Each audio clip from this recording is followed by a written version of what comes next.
And welcome back, ladies and gentlemen, to the Colorado Rockies. My name is Alex Murray, also known as AZ Axel, and this is episode 13 of our playthrough, and it has been, I'm gonna call it a successful 2029 so far. It's been successful. We've made some adjustments. We've had to kind of be a little bit nose to the grind a little bit more this season than we have in past. But as you guys can see from that division graph, we have been in first place pretty much the entire season. It's been our division to lose, even with the Dodgers and the Giants both putting up very, very lucratively good seasons. It has definitely been a successful one so far. We have a lot to talk about. Let's start with the emails.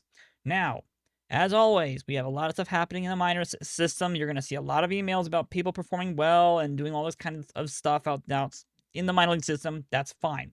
It's been a good season for Stroman. Jaden Stroman's now up to AAA. He's actually having a very good performance in the AAA system right now. Actually, he's struggling in AAA right now, but he had a really good performance down in single A plus and AA. I'm still hopeful that he'll be able to develop into this now 3.5-star prospect. So a 3.5-star shortstop? I don't know, but we'll see what he can do. I don't think he'll be able to be pitching in the big leagues or even in the minors. I just don't see it, but we'll see what we can get out of Jaden Stroman, who is now the number 45 overall prospect in baseball. It's also been a good season for Alexander Mercurius. He's been off and on good, but when you're in the minors in the Rockies system, I mean, a 4 ERA is actually really good for our system because a lot of our minor league systems are very hitter friendly. So it's been a good season for him. He's been developing. He's now 2.5 stars. We did get some people coming in from the Discovery system. Cassiano here was another person that was interesting. Decent enough starting pitching prospect coming into our system, but we'll have to see how he develops. But again, kind of they're high flyers. I don't expect much out of them. Espen had a good season so far. Luis Flores was doing pretty good. We got him in a talent search as well. He actually has some pretty decent skill. He might actually be something. But we have to see if he can get a little bit of that outfield arm around. But otherwise, he's actually not that bad. So one actually decent discovery outside of all of the other ones that are just not very good. Now, as you guys can see from that bar graph earlier about our team and how we perform, we were really, really good right out of the gate, and then we've been able to kind of just keep that going as we've been having some struggles. Tovar's been very, very good. Had a 21-game hit streak going in the middle of the first half of the season. He's now batting .329. He's on pace for almost an 8 WAR season, 32 stolen bases, 48 doubles, 25 home runs. The fielding has been phenomenal. He's still really good on that front. So the defense is still there. The stealing is still there. The power is coming back a little bit, and the gap power is definitely staying. So he's having a great season. He's looking like the MVP caliber player I was hoping he would become, because that has given us a whole lot of room to work with for our offense instead of having to rely heavily on Bobby Witt Jr. and Riley Green. We are able to utilize Tovar's skills to be able to keep ourselves floating a little bit more than we have in the past. Will Vest has been another person who's been having a phenomenal regular season. He actually is on pace for a 2.5 WAR season with 51 saves and a 0.81 ERA, 0.77 WHIP. It is a phenomenal season for Will Vest. He's absolutely worth all of the $15 million that we are spending on him, and it is definitely proven that having Justin Martinez extended and giving him that extra breathing room has been such a huge help. Because again, Justin Martinez, 1.1 WAR is his expected amount. He's got a 5.45 ERA plus. That's a 0.85 ERA for the season. He's 3-3 with 2 saves out of 32 appearances. A 1.26 whip, which is a bit higher than expected, but he also walks a lot of people. 4.8 on those walks per 9 innings pitched, but he strikes out a ton. He's having a great season. The BABIP is very, very low for Justin Martinez, so that has been a great double duo. They are absolutely destroying people, and that is probably the reason why our bullpen is the number 1 in baseball right now. Outside of that, we've had some really good performances from people like Ethan Anderson somehow coming off the bench. I know he hasn't had a whole lot of time, but he got sent down to AAA really quickly and then has been called right back up. We're hoping that he can actually be our DH moving forward, split time with Alexander, who has also been called up as well. We'll talk about that when we get to the rosters. Now, we got to about, what is this technically? That's June 18th, June 19th, and we made our first trade of the season. We went ahead and got rid of some of our quad A players, Mitch Keller, Brendan Donovan, Tirihiri Nishimoto, who was a person down in AA, AAA area. He was a quad A player. He's actually not that bad, but he's just not quite good enough. We also gave them AJ Smith-Shaver, or Shaver, my apologies. But we picked up Shingo Saiki, and you might recognize this guy. This is actually someone we were looking at getting. He was a generated free agent from Japan. The Phillies actually beat us out for his contract. They gave him a 2-year deal for about $40 million. And we are now acquiring him in this trade. The Phillies are covering basically they're covering 100% of his contract for the season. We got him for free, basically. But he's a fan favorite. He's going to be able to join our bullpen. He gives us another good bullpen arm. He's number 3 in our bullpen, basically. He was a good pickup. Now, he does have arbitration that he can start to do in the next couple of seasons. He's looking at $20 million in arbitration for the next, basically, 4 seasons. We are not going to be keeping him, okay? He's not going to be kept. He will be a free agent. I might even offer him a qualifying offer and then just see if he signs it. If he doesn't, then great. But we shouldn't be having the $20 million for his contract on our books. So you can disregard the $220 million salary in 2031. That's going to be more closer to 200. Now, the reason why it's 200 is because we've picked up some other people along the way, okay? We've also been able to pick up, and I think it might also be arbitration adjustments, but Richard Lovelady came from waivers. He's expected to do about $4 million on the arbitration.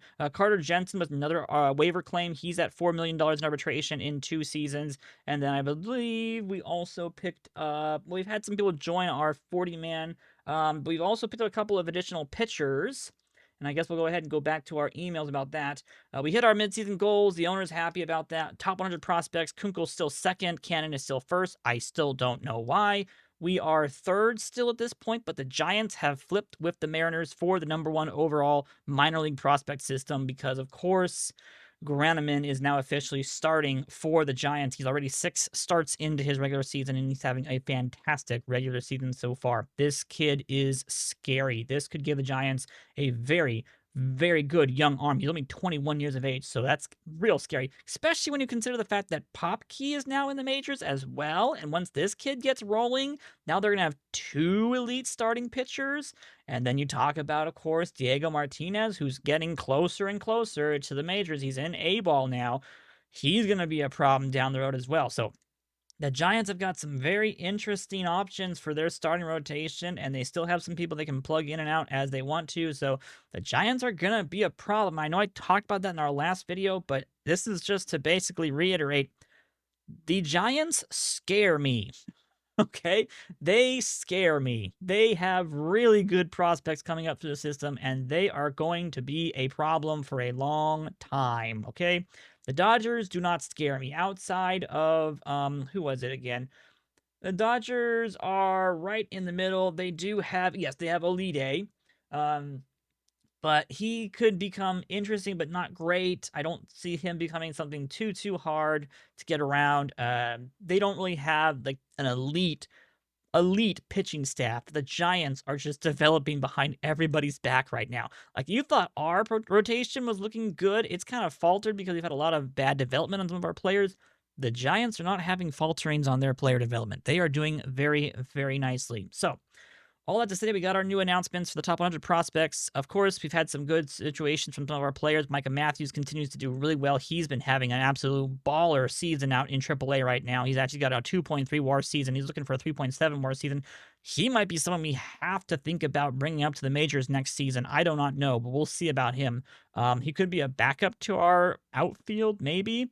We've had some good people across the diamond that's been going through this minor league system, and then that brought us up to our last things before the first-year player draft, and that was our last 2 deals. We went out and got Shota Imanaga from the San Diego Padres, and this was a very good pickup. He has been he's had most of his contract paid for by San Diego, so 75% is paid for by the San Diego Padres. That leaves us left about $5 million of his contract.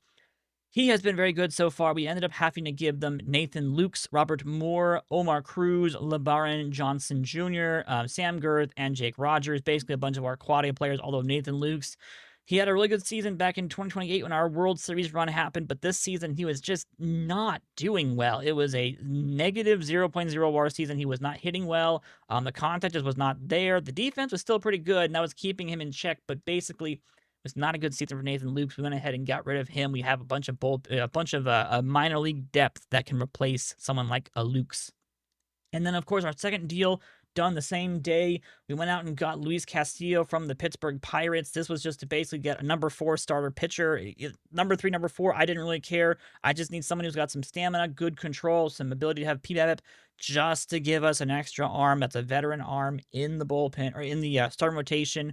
We had to give up Kelvin Hidalgo, Hansel Rincon, and Ryan Feltner for this deal. Feltner and Rincon were both starting pitchers, but we haven't really used them as starters. I think Rincon was mostly bullpen in his time in the big leagues. Yeah, and it's just, we had actually just gotten Feltner back, but having him in the option to be able to have most of Castillo's contract retained as well was just too worth it for us. Yeah, they're retaining 95% of his $3.3 million for Luis Castillo. So it was a good couple of deals. It gives us a at least respectable starting rotation. We now have Imanaga, Castillo, Eduardo Rodriguez, who's actually had a pretty good season so far, Carlos Rodriguez, who's had a good season, and Chase Hampton. We did unfortunately have an injury to Dollander. He had an oblique strain. He's back in 4 days. And then Luis Guevara, who was actually having a pretty good season as our backup utility player. He had knee tendonitis. He's out for about 3 to 4 more weeks, unfortunately, but he'll be back here pretty soon as well. We have had some good developments across the board. As you guys can see, Tovar has been developing well. Romo has developed pretty well. And Nelson Rada has come back pretty nicely from his injury. He's now at a 2.4 WAR season. He's expected to probably get upwards of the 4 WAR range. So I guess let's talk about how people are doing. So as I mentioned, the star rotation looks really good now that we've gotten our new people in. They will come back to earth a little bit on those ERAs, but by far, if you go back to our rankings, our runs against by starters ERA was 14th out of, what is this technically? This is out of like 16. No, is it 16? Is it 16? It's either we're dead last or close to dead last. We're basically dead last on starters ERA, but we're second in bullpen ERA. We're first in getting strikeouts, second in defensive efficiency, first in zone rating, and 8th in errors. And then you can just peruse the entire offensive line if you want to. First in runs scored, batting average, on-base percentage, OPS, batting WAR, WOBA, stolen bases, and then we're 7th in homers and 6th in base running. We are an offensive juggernaut team, and it shows. And that is even with Riley Green having a really rough season. He's batting .305, but the power is gone. There's just something, I don't know if maybe he had some injuries at the beginning of the regular season. He hasn't had a full season with us. He won't have a full season with us at all either, unfortunately. He'll have more games than last year, but he's just now back. But he's just not as efficient as the last time we saw him, so we'll have to see what we can do about that. But it just doesn't feel quite like the same Riley Green, but he still has the really good ratings. He's still gonna be worth it. He's still worth a lot of the money that we're spending on him, even with some of that being, I believe, nope, we're actually paying for all of that. Never mind, no retainment on that. That's with Junior, who has the retainment.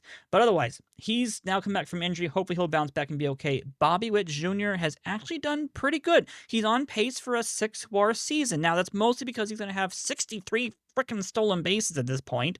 33 doubles, 16 home runs. So the homers are not quite there anymore. That's a little bit of a worrisome situation, but I will take a speed demon third baseman who can play, borderline, probably, what is this, Gold Glove third base quality. Yeah, it's close enough. He might be able to end with like a 10 WAR or 10 ZR season, maybe, if he keeps going on that. The efficiency's been good.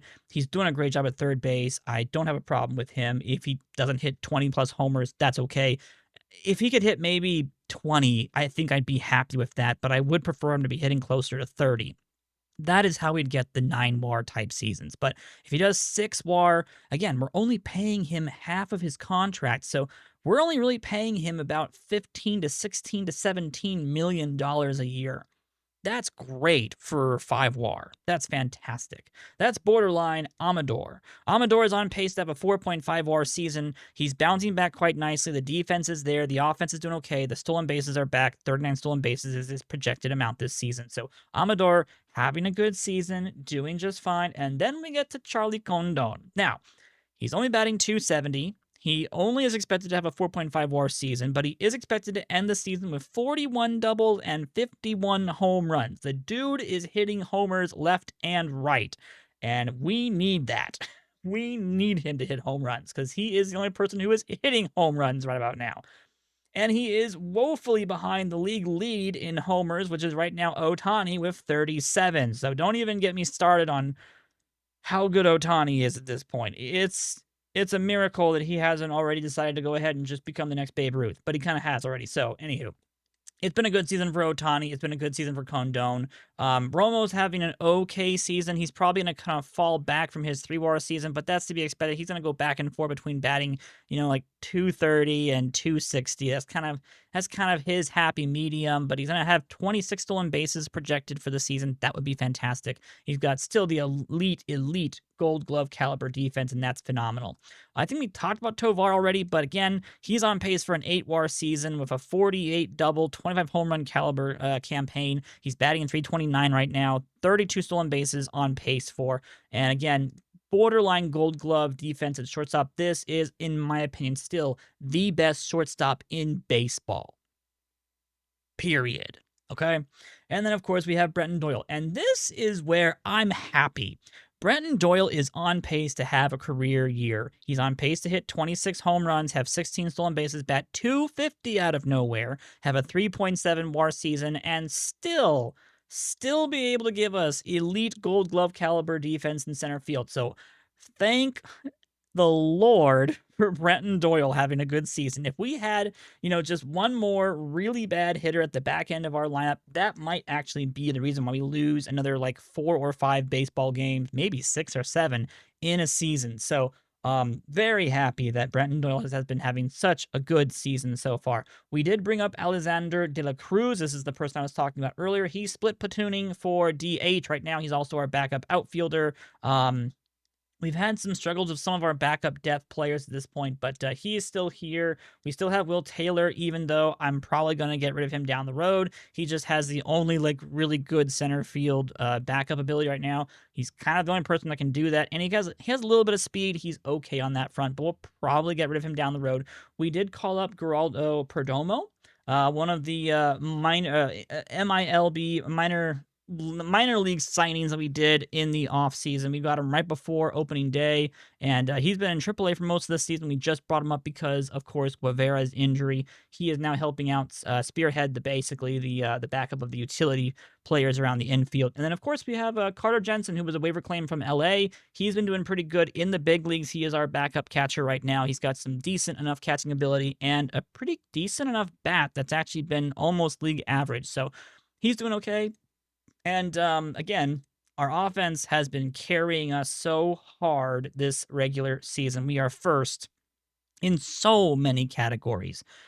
However, we do not have the best record in baseball. No. We do not have the best record in baseball. We are basically right behind the Cincinnati Reds and the Milwaukee Brewers, who both have 57 and 58 wins, respectively. We have 56, so we're tied with the Boston Red Sox for basically the 4th best record in baseball.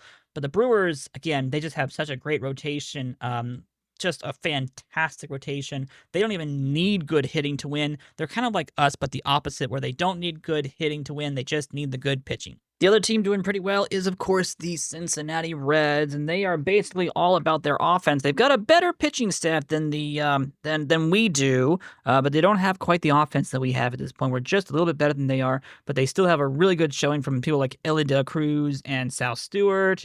They still have a very solid mix of offensive, just juggernaut players at this point. And they still have a pretty good bullpen as well. They're 3rd in the bullpen ERA. So they've got kind of a similar setup that we have in terms of having, hopefully a potent offense that gets carried by a really good bullpen and a decent enough starting rotation. They really could use a little bit of help for Hunter Green, though. That would actually be a huge thing for them. All right, let's talk about our first-year player draft people that we got in this year's first-year player draft. Alrighty, this was our first round selection right here. This is Harry Muland. This is a corner outfielder we picked up in the first round. It was kind of slim pickings, unfortunately. There's a lot of people who were 3.5 stars. We were able to get a lot of them, borderline 4-star caliber players. But Harry Mullin was definitely one of the better people. We liked the power. We liked a little bit of the avoid K. We think that's pretty good. We like his personality is okay enough, being a good leader. Hopefully, his 4 years out of high school will be a good enough situation for us to be able to use him in the here 28th overall selection. Our second round pickup was Colt Grogan, who's a starting pitcher. 6 pitches at this point, where we're happy about that.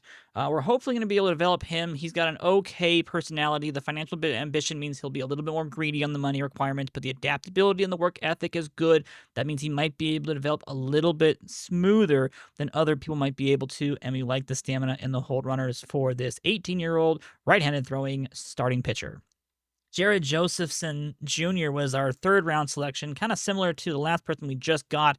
In fact, it's very, very similar to the last person we just got. Another 4-year high schooler, was going to go to the University of Hawaii. Another 6-pitch pitcher at this point, and we're very happy for him as well. Good stamina, good hold runners, good balanced stuff, movement and control. Personality is not too bad. We should be able to work with this. And this lefty versus righty combination for Joseph here in the third round should be pretty good. So we picked up a couple of starting pitching options, which was kind of surprising for us. We were kind of expecting to do more hitters, but starting pitching's not a problem either. Rich Roberts was then our 4th round selection, and he was a pretty good one here. Another corner outfielder, 3.5 stars, was impossible to sign. We are still expecting him to sign with us. We've given him about $1.5 million more than he was asking for. We had that much money spared and be able to be just thrown his way. So we are expecting to get Rich Roberts, and that really good avoid K was really nice for us to see. Kind of similar in essence to Harry Moland in some ways. Moland is a little bit easier to sign at a high school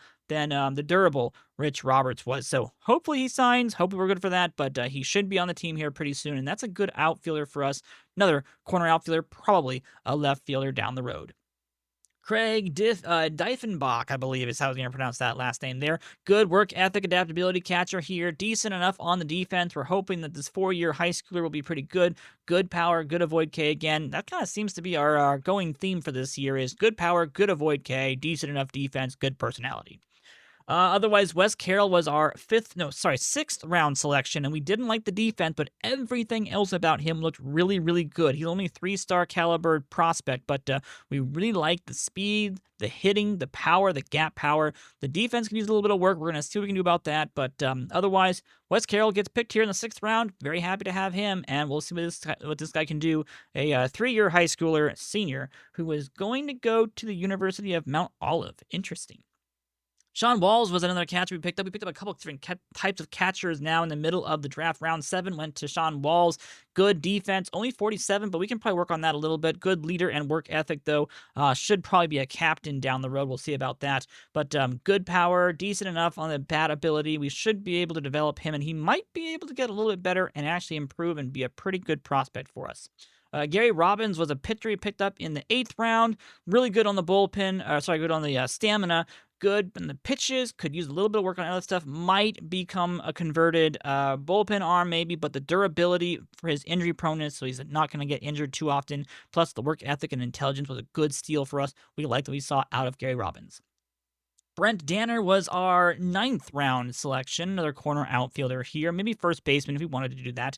3-year high schooler, going to go to the Butte College JUCO, but unfortunately we picked him up and he will probably play for us moving forwards. 2.5-star quality player at this point. He's pretty good. We like the bat ability. We like the avoid Ks. Again, avoid Ks, power, a little bit of BABIP this time though too. So interesting profile here. We liked Brent. We thought he'd be a pretty good one. Left-handed batting, left-handed throwing, probably left fielder down the road. We'll see what we can do about his defense though. Carlos Hernandez ended up becoming our 10th round selection. Definitely going to be a DH bat. We'll see if we can develop him into something else on the defensive side, but otherwise the adaptability is good. We'll see what we can do about the bat. The bat's going to be the big thing. He has to be able to prove himself on the field with that bat to be able to get some playing time. And then we started going into the catchers. So we went out and got Casey Rush with our 11th round selection, a durable, high work ethic, low financial ambition, unfortunately also low intelligence, but still good to have a catcher that can have some pretty decent enough defense, some good bat quality, a 4-year high schooler, and that durable injury proneness is also a very good thing for us to find out. We then picked up Travis Smith, who has absolutely no run game, but is a better defensive catcher, has a mixture of the bat where he doesn't have much gap power, but he can hit the ball pretty well. He's got some pop. He's got some good contact. Should be an interesting one. Was going to go to Rough Rock for his college. No, sorry. He was the University of North Carolina he was going to go to. He's out of the Rough Rock College, Rough Rock High School, sorry. in Shinley. Is it Shinley, Arizona, I believe? I've never actually heard of that town here in Arizona, and I live here, so not sure where that is. Must be. I'm going to make a wild guess and say that's probably the west side of Arizona. All right, Roger Delaney is already on the team. He was another catching prospect, a little bit more on the defense orientation, less on the bat, still no speed here, but a 2-year college catcher that we picked up here in the 13th round. We like the defense, should be able to be pretty good for us down the road, and hopefully he'll develop a little more of that bat and maybe get back up to a 3-star prospect. Andy McCormick then got selected in the 14th round. He's an interesting middle infield prospect, probably second base or third base for the rest of his life, but a balanced bat that's not too bad, really good personality, 4-year high schooler, going to be joining us here in the 14th round. We hopefully will be able to develop him into some kind of a second base or third base option for us down the road, and maybe he'll develop. Ivan Gallegos was then the next person selected. He's actually going to be a converted first baseman. He was originally supposed to be a catcher, but he is not a good catcher, and he should be a much better first baseman. The 6'6" very good hitting contact first baseman. He will definitely be going to first base for the future. In fact, I'm going to go ahead and just do that right now. Why don't we? He is a first baseman for life at this point, and that's just how it's going to be, all right? That's just how it's going to be. Boom, there we go. 2.5-star first base prospect here, Ivan Gallegos. A good steal here in the 15th round. 16th round went to George Brackett, another catcher at this point, could also play first base, but we like that defense behind the plate. Very good on that. Good balanced bat. Again, this is just, once you start getting to the 16th, 17th round, now you're just looking for people who could maybe play in AAA by the end of their careers. If we go to his ability versus a AAA player, yeah, that's about as low as you can really go for a AAA player. Otherwise, you're looking at 4 stars for AA. It should be interesting if he can develop a little bit more. He might be able to play at a higher level, but this is probably a quad A player for life. George Brackett, though, here in the 16th round. I love the defense, though. Reed Cooley then got drafted. He's got an interesting profile for the middle infield, second, or shortstop. Some pretty decent personality class at this point, and a good little bit of power, but he is fragile. So it'll be interesting to see whether or not he gets a lot of injuries trying to get through the system and beef up and get a little more pop, because he'd be like a Dan Uggla type situation for second base, or more of a power-hitting shortstop, more like a Miguel Tejada maybe, if he could get to that level. I don't even see that happening, but that would kind of be the idea, was that you'd be getting a Miguel Tejada or a Dan Uggla up the middle. Potentially interesting, but he'd have to have his work cut out for him at this point to be able to get to that stage. 18th round went to Alex Gonzalez, the catching prospect. We like the bat, we like the defense, no speed, but 4-year high schooler joining us here in the 18th round. 19th round went, of course, to Eric Kendall, a bullpen arm that is 2.5 stars for some reason. So I'm still not sure why it's 2.5 stars, but they expect him to be a bullpen person for the rest of his life. We're going to see if we can develop him a little bit. I think we just saw something in his AAA or AA ratings where it's just kind of like, okay, he's kind of the next best pitcher. He's the only best pitcher left probably at this point. 19th round goes to Eric Kendall. We'll see what we can do about him. Left-handed throwing, right-handed batting, relief pitcher, potentially starting pitcher option down the road. We'll see what we can do about him. And then, of course, Bill Fisher was our final selection, another catcher. We drafted a lot of catchers this year, surprisingly.